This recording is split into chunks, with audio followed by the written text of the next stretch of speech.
FK99, this is an update version of FK88. Basically, this is a clone. It's a watch that's trying to look like an Apple Watch. So without further ado, let's unbox it and see what comes from China for $33 US.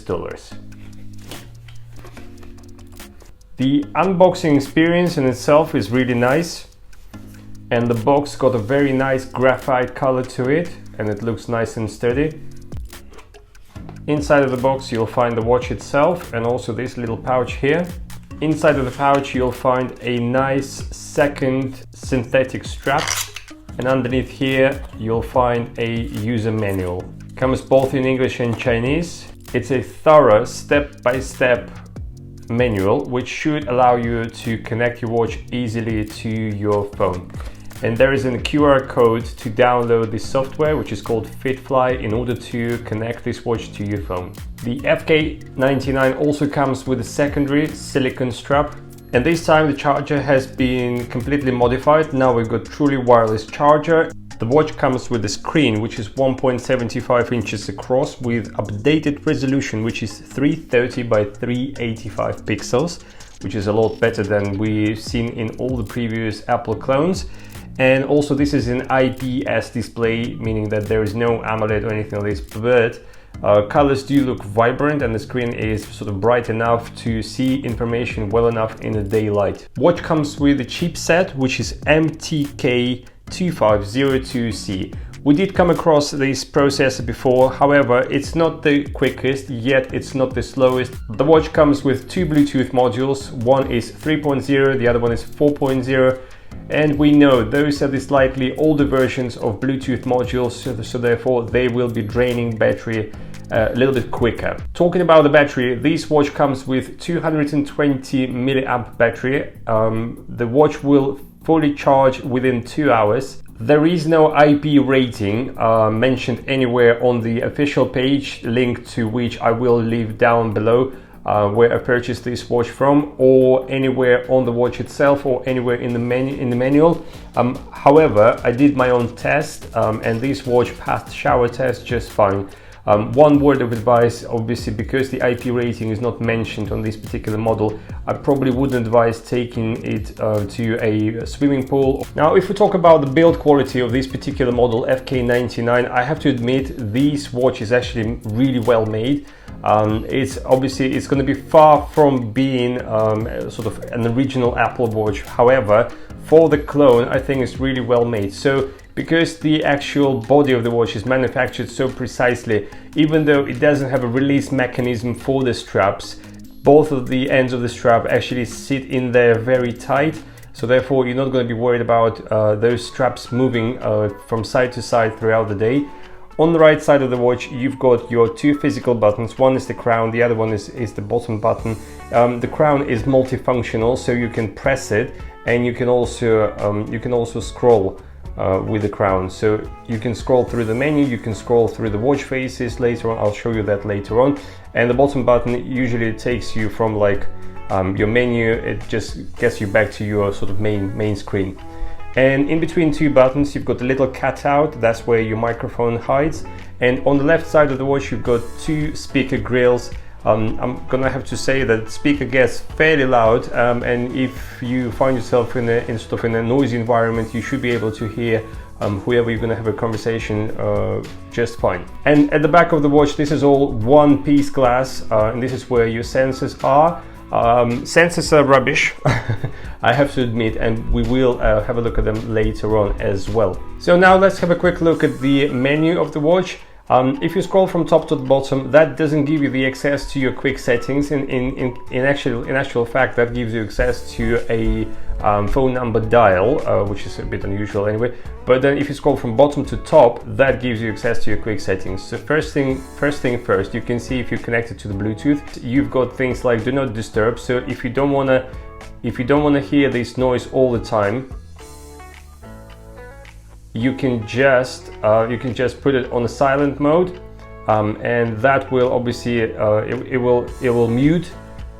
So now your watch will not make any noises, and I prefer it this way. And obviously the vibration will be turned off and you're not going to be disturbed.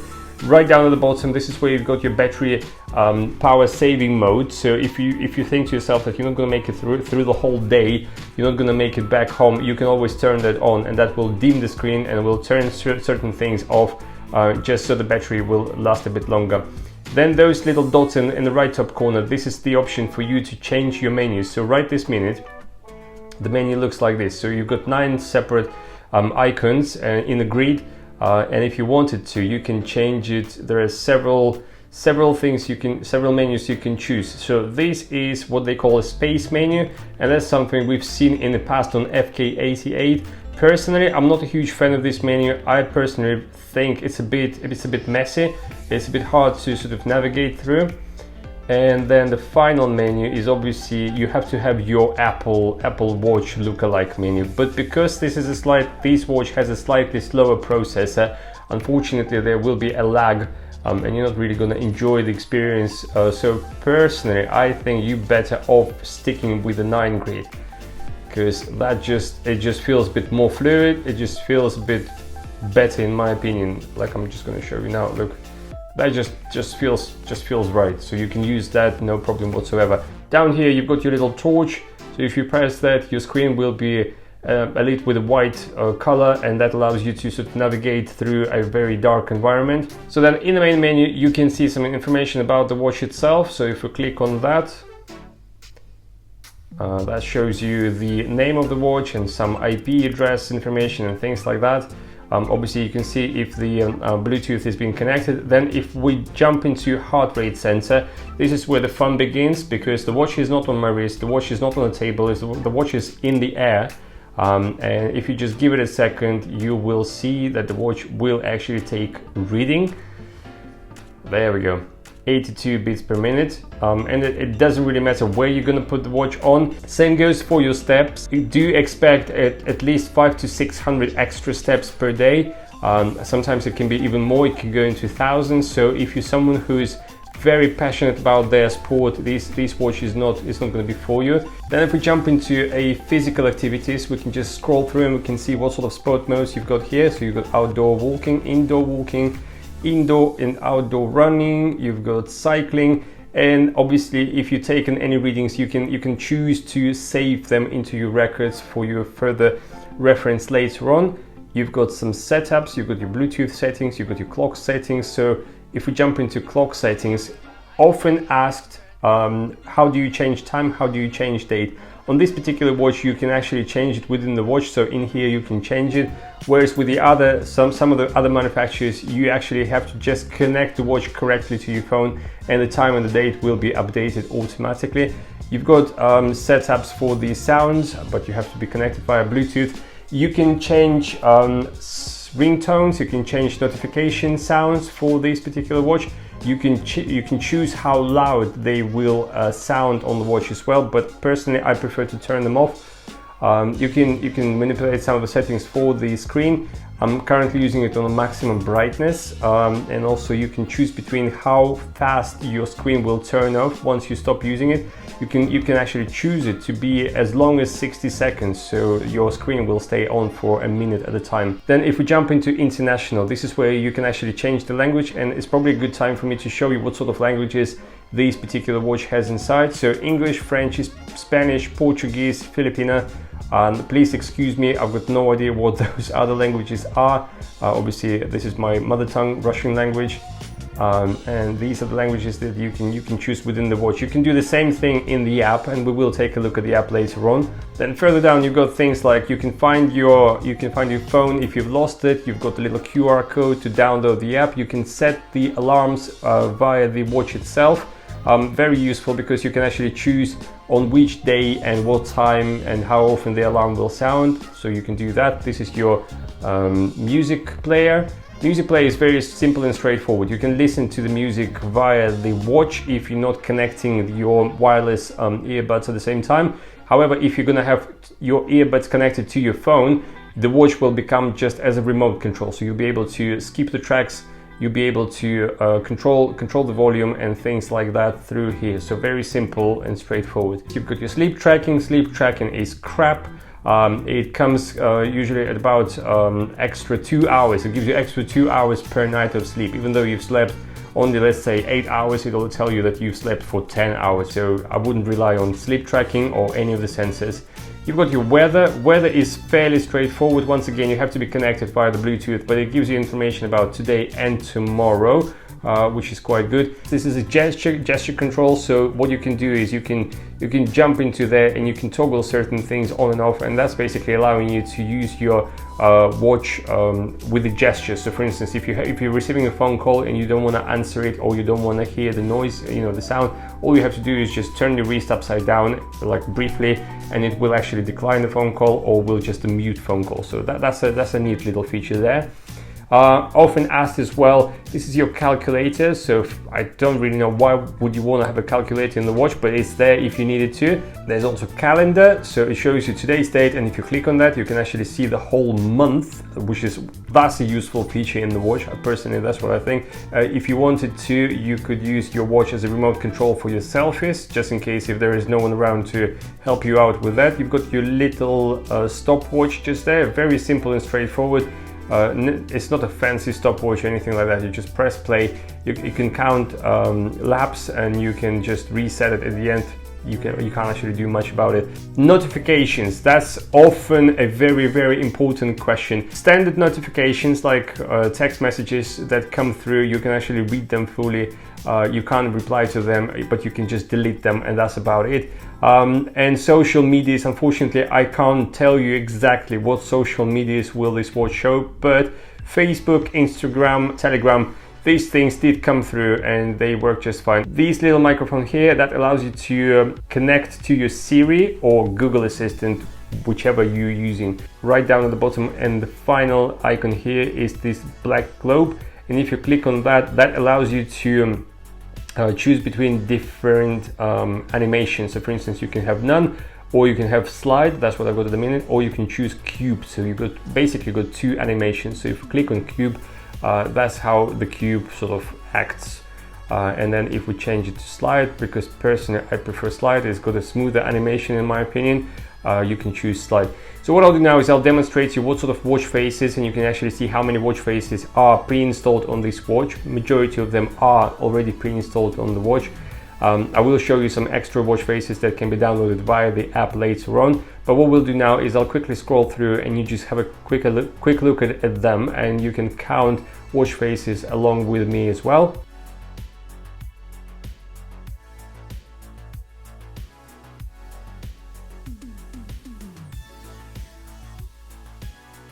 So I've counted 27 watch faces, including the one that I've showed you right at the beginning of the video. However, as we all know from now on, in FKs, some of the watch faces, you can tap the screen on the watch face and it will change the color. So technically there's more than 27 watch faces, because some of them got different colors. And in the app you can download some extra watch faces, but don't be all hyped up, because there's only 16 extra watch faces available.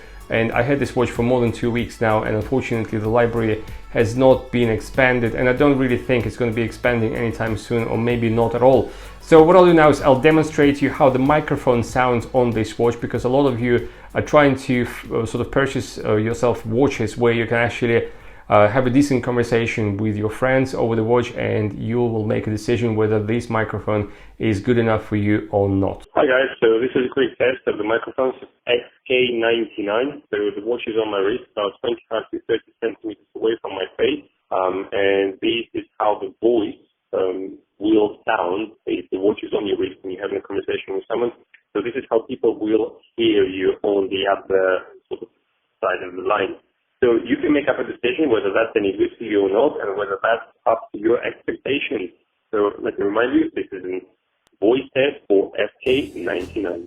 Right, now let's just jump quickly into the app, and then we're going to come back and we're going to summarize today's video, and I'll express some of my thoughts about this particular product. Right guys, so let's take a look at the FitFly app. If we can see the watch is connected. So if you go to the first page, this is where you can see how many steps you've done, how many calories you've burned, and the sleep track and all those things. But because the sensors are crap, I wouldn't rely on this page whatsoever.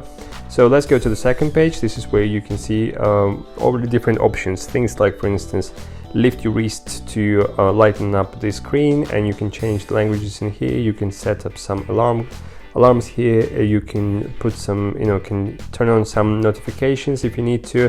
And most importantly, you've got your watch faces on this page as well. So what we'll do now is we'll have a look at the watch faces. There are currently only 16 watch faces available, and for the past 2 weeks, unfortunately, nothing has been updated, so you shouldn't really expect much whatsoever. But these are the watch faces that you can download to your watch if you wanted to. And then right down at the bottom, you've got an option to upload your own picture, and then upload this picture to your watch and use it as a wallpaper if you wish to. So that's about it about this app. And what we'll do now is we'll come back to our review and we'll summarize it for you today. Majority of those of you who were looking forward to buy this watch most probably closed this video already, and you went to AliExpress and you probably purchased them already. The purchase been made, and that's fair enough. If that's something you wanted to do, that's absolutely fine. However, this is my personal opinion. This product here cost $33 US. In the past year or so, I've ordered a number of different watches from different manufacturers, and obviously this is a very hyped up product. Many people want to buy themselves an Apple Watch. However, the Apple Watch usually costs $350 to probably $500 US, and that's a hefty price to pay. For the $33 US, there are so many manufacturers and so many companies out there from China that can actually offer you a lot more for your money than these particular models can. It sounds good on the paper. It sounds like there's an exciting screen with a brilliant resolution, and there are so many different options and things like that. But if you're someone who values more, let's say, good working sensors, and for instance, you value a longer battery life and things like that, this is definitely not a product for you. You're just going to be wasting your money on all of these clones, because since day one, when I purchased my first clone, they haven't really changed. Yes, they do evolve year after year. They do become better, but I think they're never going to catch up with an Apple Watch, or for that matter of fact with any other watch at all. So pros and cons of this. So just to summarize this particular watch, I do like the screen. The screen looks good. I do like the fact that they actually shrank the body but increased the resolution and increased the size of the screen. I think it's a very good way forward. I do like the actual build of the build quality of the watch, because it looks really neat from the side, and you can easily mistake it for the real Apple Watch. So for instance, if that's something you're looking for, you probably be in for a good buy. But on the negative side, sensors don't work, the battery is crap, and you can't really download many watch faces, and I really don't like the idea of changing watch faces with the rotation of the crown.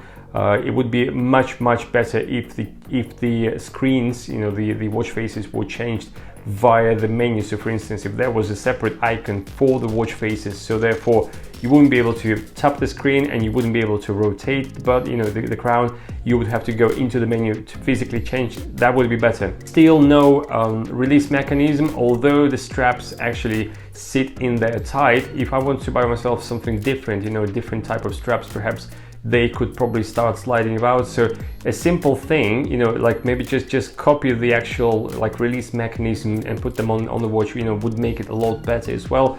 So all in all, I can't recommend this product because I don't believe in it. I hope this video has been helpful. I hope I've answered some of the questions for you guys who've been looking forward to buying this particular model. If you still have any questions, don't hesitate, comment down below. I'll do my best to answer any of the questions that you might have. Thank you very much for subscribing and supporting this channel. Thank you very much for watching, and I'll see you guys in the next video.